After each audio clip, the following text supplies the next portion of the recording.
This episode of Techno Buffalo is brought to you by Netflix. Welcome back to another episode of Rettinger's Rants. Before I get ranting, I want to talk to you about a new project. I want to introduce you to Techno Buffalo's Driven. This is a brand new car show on a brand new channel called TechFeed. I'm teaming up with the folks at Revision 3 and some awesome talent to bring you the latest and greatest news from the world of automobiles.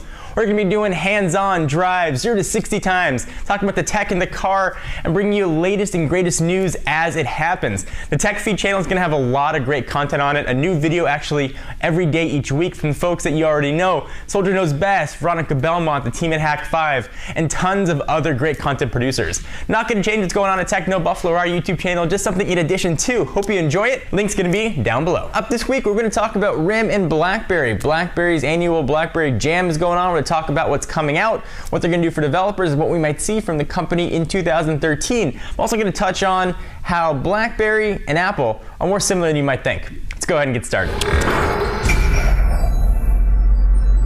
So I know the rant on RIM is a little bit old and tired, but I've got a new twist on it. So let me just recap a little bit. RIM, Research in Motion, Canadian-based company that makes Blackberries. These guys owned the corporate world. Blackberries were everywhere. They were ubiquitous with the business smartphone. You go back before 2007, it was hard to find anyone in the business world that used email on a phone that wasn't using a BlackBerry. We're going back before Android, before the iPhone. Really, it was RIM's game. Windows was still out a little bit. There was Windows Mobile, but mostly RIM had the complete market penetration. So RIM had a really secure operating system. They were able to offer the security that IT professionals needed to let them feel comfortable with their folks out and about checking email. They had a great product and it worked well at what it did. And RIM rested on their laurels. Each incremental upgrade of the phone and the device was very small. This is a company that, if you remember back, I believe 2006, you had to choose whether or not you wanted 3G or Wi-Fi, whether or not you wanted Wi-Fi or GPS. You had to make compromises to use the BlackBerry as a consumer device. RIM was tailoring devices explicitly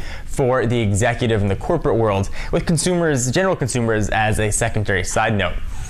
They kept doing this year after year after year and slowly started losing a little bit of market share. 2007 comes in, Apple's iOS comes in, and suddenly market share starts to slide. We start seeing the phone being reimagined. A year or so later, we see Android come in, we start seeing the phone get further reimagined. Touchscreens are becoming more and more prevalent.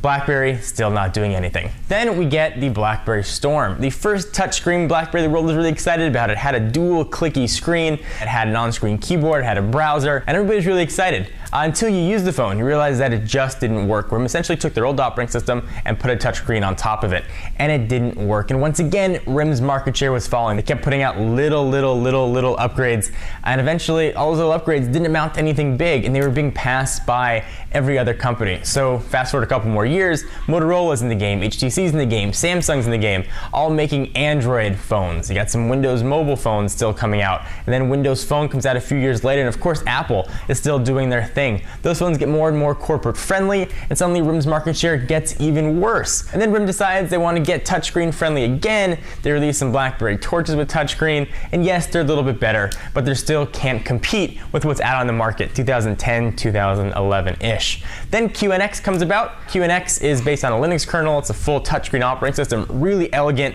great to use, easy user interface, very reminiscent of WebOS, and it works fantastic. Everybody's really excited. RIM's going to release their first tablet, and they do. BlackBerry Playbook comes out, the world's excited, then we realize doesn't have what RIM is known for. Didn't have email on it, didn't have calendar on it, didn't have contacts management on it. Essentially, this thing was a glorified media player with a web browser plugged into it. That has been rectified in subsequent software updates, but still the damage was done. RIM's reputation for releasing a half-baked product really hurt them. And now, BlackBerry Jam's coming and RIM is saying, okay, BlackBerry Town has been delayed already now a year and a half. It's coming in early 2013. Hooray! And the operating system looks fantastic, actually. It looks great. It's got a ton of awesome features. You've got email peek. It's got great camera features.